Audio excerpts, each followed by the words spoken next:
then where does that leave you in the world in the 21st century?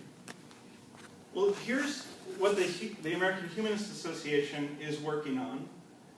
This is from their website. This is cut and paste from their website. I think I may have summarized or paraphrased a couple of things, but otherwise it's cut and paste. Basically, this is what the AHA is working on.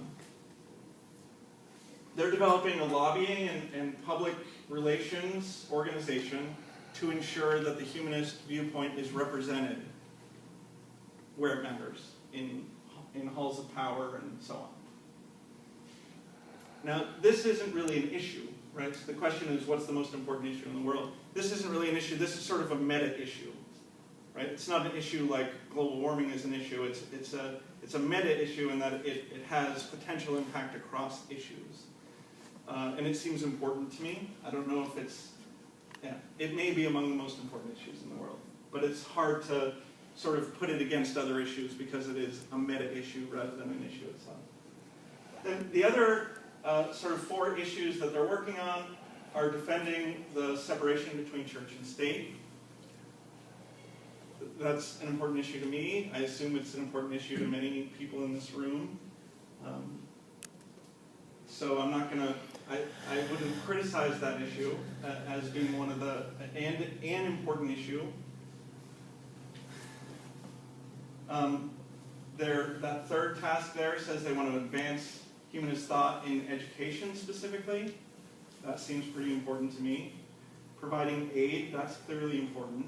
And then applying humanism to daily life. What that means is sort of creating ritual, creating structures to allow people to have ritual centers, like have a humanist celebrate their wedding or naming ceremony or what have you. So that's sort of what the AHA is working on. And again, I think all 5 of those are important issues. I'm glad they're doing that. I'm happy to pay them the little bit of money that I pay them to be a member, to help them do those things, and I hope to help them do those things more as I go along. But I don't see the most important issues in the world on this slide. Here's what occur to me as sort of the most important issues in the world are things like these. The many-faceted resource crisis, right?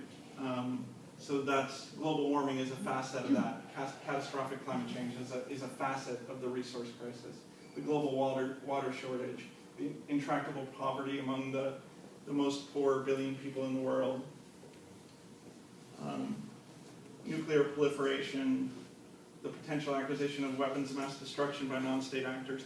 These seem to be the most important issues in the world. And if on an intuitive level, if you agree with me that these are some of the most important issues in the world, then what I ask you to notice is that perhaps the reason these are the most important issues in the world are because of their widespread implication to human well-being and suffering. That's what makes them the most important. And so if that's true for you on sort of an intuitive level, then you may have brought this idea on board already without noticing that you did. In other words, you may already be a humanist. Yeah. I can wait, but I have a label for this, but I can share it later. Okay, just give us the label. Yeah. I call it the evolutionary crisis. Oh, all of it? Yes. Okay. That's the meta evolutionary crisis that we're facing. I think I see what you mean. We're sort of the adolescence of our species kind of idea. And we're at a crucial point where we could be extinction or go forward. Mm-hmm. Let's talk more about that in the discussion. Okay, so I think I have just maybe one more idea to talk about. So some of you may be familiar with Sam Harris's book and the talks that he's given on the moral landscape. For the people in the room who aren't familiar with this idea, I will very briefly summarize Sam Harris's idea. His idea is that there are objective moral truths. So sometimes the way, like the title of this talk might be, science can inform moral decisions. Those of you standing might want to know that there's a bunch of chairs over on this side of the room. And I don't mind at all if you walk across. So Sam Harris's big idea is that there are objective moral truths, that science and morality don't have a bright, shiny line in between them. That facts and values aren't two different, non-overlapping types of things. That values are a type of fact. And he gives a more elaborate philosophical justification for this than I'm going to have time to give. But essentially, it's based on this idea that all issues of morality are, at bottom, issues of human or animal well-being and suffering. That any moral question you ask yourself boils down to, is it going to create suffering? Is it going to create well-being? Which is going to create more or less? That's the idea. And then Sam Harris goes on to make this point that we have these emerging sciences of the mind. This is perhaps his bias. He's a Ph.D. in neuroscience. So his view is that these emerging sciences of the mind, including neuroscience, have the potential to sort of give us objective evidence of what a suffering mind looks like versus what a mind that is experiencing human well-being looks like, and we can measure it and compare different conditions and so on. And so we're sort of on the cusp of having this, this objective basis for answering moral questions. And I find this, as a scientist myself, I find that message hopeful. I find hope in that message.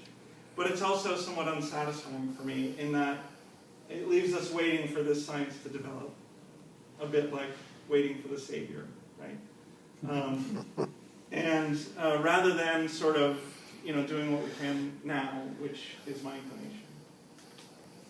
So my view is that humanism provides, albeit an imperfect basis, for perhaps not for deciding, but at least discussing what these moral truths are. This idea that human suffering, human well-being is more important than economics or nationalism or tribalism gives us a way to talk about what matters more than something else. And this takes me to my final slide. So there's probably lots of ways that humanism helps us have this discussion and make better policy and get along better and so on. But here's sort of my initial thoughts on what it does for us. It helps us to prioritize issues, as should be fairly clear from what I've just said. Like, we can just quantify human well-being and human suffering, maybe not perfectly, but at least we have a way of talking about it. It should facilitate moral teamwork, because if we can all share the same philosophical basis for why we think an issue is important, then that should provide a basis for us working together on it.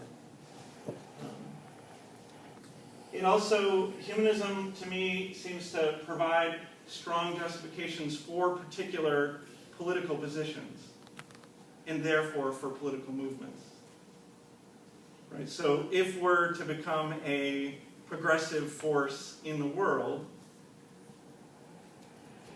it seems to me that we're in a much better place to do that as humanists than as atheists, where atheist is defined as simple non-belief.